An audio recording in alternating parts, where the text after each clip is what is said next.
Hi, I've got this great spiritual practice that I do once a week that has absolutely changed my life. And I'd like to tell you about it today. Only be prepared, it involves a lot of poop.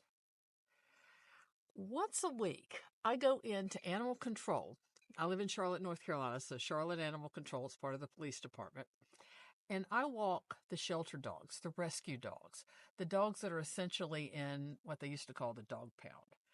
And sometimes I do it twice a week, but basically I aim to get out while I'm there somewhere between 6 and 8 dogs and interact with them for about 20 or 30 minutes, walking them in a nearby park. Sometimes I take them to a brewery or a coffee shop, playing with them in the play yard, playing fetch, just getting them out of the kennel and letting them interact with people. And it's the only, I have to tell you, the 2 or 3 hours that I'm there is the only part of my week where I'm absolutely sure, no question, that what I'm doing really matters. I became a volunteer about a year and a half ago, and the process is very complicated. You don't just show up and grab a leash and start walking the shelter dogs. Like I said, it's part of the police department, so I'm an official police department volunteer. I should have brought my badge, it's very impressive.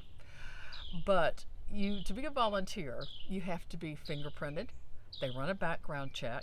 You have to have letters of recommendation, and you have to get drug tested. So I sign up and go in for my original kind of training and fill out all the paperwork. And I get this call from the volunteer coordinator, and she said, "Where's your favorite place to get drug tested?" And she said it so casually, like, where do you go for sushi? It's just like, where do you get drug tested? I'm like, I don't remember the last time I got drug tested. It had to have been decades ago. I don't have a favorite place. And she said, "What's your zip code?" And I told her, and she's like, "There's not a lot of drug testing places in that zip code." And I'm like, "Yeah, we're very proud of that." But anyway, I went in, peed in my cup, and you'll be happy to know that I passed and I trained. And then now I've got a very official looking um, police department volunteer badge that I have to be honest with you, I'm tempted to flash it and like do a citizen's arrest. I mean, do you remember Andy Griffith's show when I think it was Gomer started screaming citizen's arrest and Barney flipped out? The power has gone to my head. They never should have given me this thing. The power really has kind of gone to my head a little bit. But my granddaughters are incredibly impressed because one of the perks of having this badge is you can park in the police parking lot when you go downtown for things. So when I take them down for the children's museum, not a high crime area, I get to park in the police area, and my granddaughters are so impressed. So anyway, I'm a police department volunteer. And the other volunteers, I have to say, are without a doubt the best group of people I've ever been involved with for anything my entire life. We have a text thread in which we keep each other informed about things that are going on. And there's a lot of people on this thread, probably 8 or 9 men and 30 women. And like I said, they're just the most sincere, great people I've ever been associated. Way better than anybody I ever met in a church group. I mean, infinitely better than a church group because nobody ever gossips. The only thing we ever gossip about are the dogs. We'll say, like, "You wouldn't believe what Gracie did today." So we gossip about the dogs, but never each other. It's a terrific group of people, and I think that's part of why this experience has been so life-changing for me. But mostly, it's the dogs.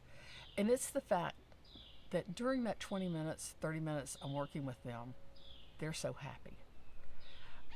Just having the power to make a rescue dog that happy, seeing their tails wag, seeing them sniff, seeing them roll in the grass, it lifts my spirit in a way nothing I've ever done lifts my spirit. And these moments of spirit lift really matter because this is humbling work. It's work that will never be finished. It's a problem that will never be solved. There's always going to be more animals coming in than going out. There's always going to be more dogs and cats in need of good homes than people we can find to give them to them. So it's kind of, there's days that you feel like, wow, I made a dent in the problem. And there's other days that you feel like you're trying to clean out an ocean of misery with a teacup. But that, I think, is part of what makes it, in all honesty, for me, kind of a spiritual practice. And about 20% of the dogs that come into our care end up being, for one reason or another, euthanized. And periodically you go in and you see the wheelbarrows lined up, and you know it's euthanasia day, and you can smell that they've started the incinerators. And those are the hard days to walk in. You really have to take a deep breath and go in and walk the dogs on those days, because you're aware constantly that you can't save them all. But the zen of the whole thing is that we save a lot more than we lose. So I want to talk to you today about how you can help in your own neighborhood and community with this kind of never-ending problem of animal control. And there's lots of ways. First of all, you can obviously adopt a rescue dog, and rescue pets are the best. My beloved little dog, Thad, is a rescue, and they really are the best. I'm not just saying that. They're the best dogs. If you can't adopt, you can foster, which means you take in a dog for a short period of time while we look for its kind of forever home. And one of the good things about being a foster, if you're worried about the expense of taking care of an animal, is while you're fostering, animal control continues to pay their medical bills and that type of thing. So it's a cheaper way to get a pet out of the shelter, have them in your home, work with them, socialize them. It's tough because when the animal gets a permanent home, you have to give the dog up, but most fosters learn to deal with that.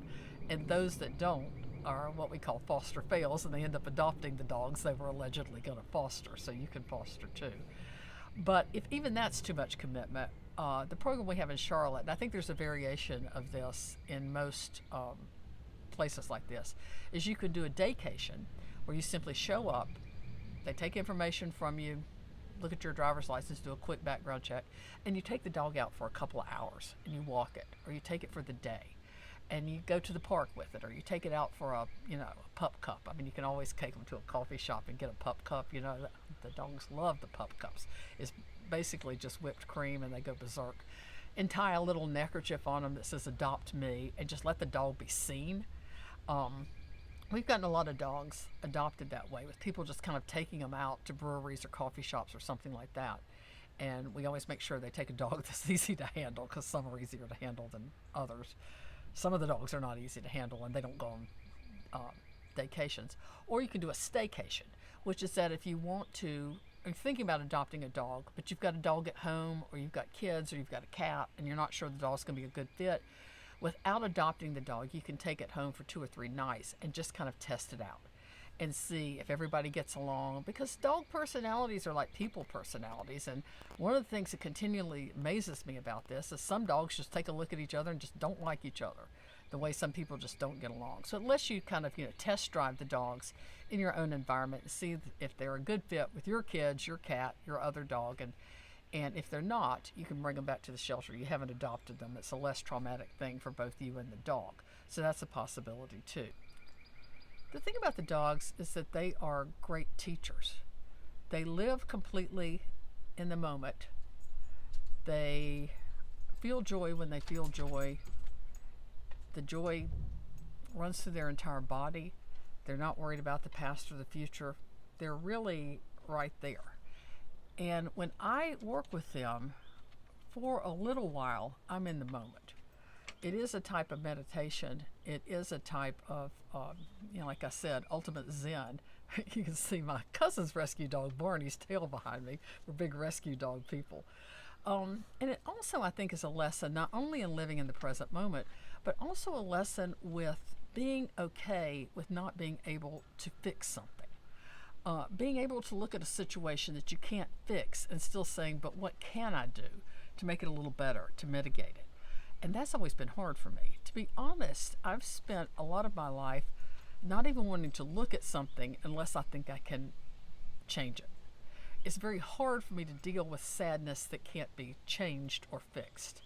And those, oh God, I don't think I'm alone in this, but those ASPCA commercials and everything, and they always show the dogs, chained in the snow or something, and they're always singing, some song, some sort of folk song, and I couldn't even, when they would come on TV, I literally couldn't be in the room with them. I'd start turning the music down. Not only could I not look at the dogs, I couldn't even hear the music.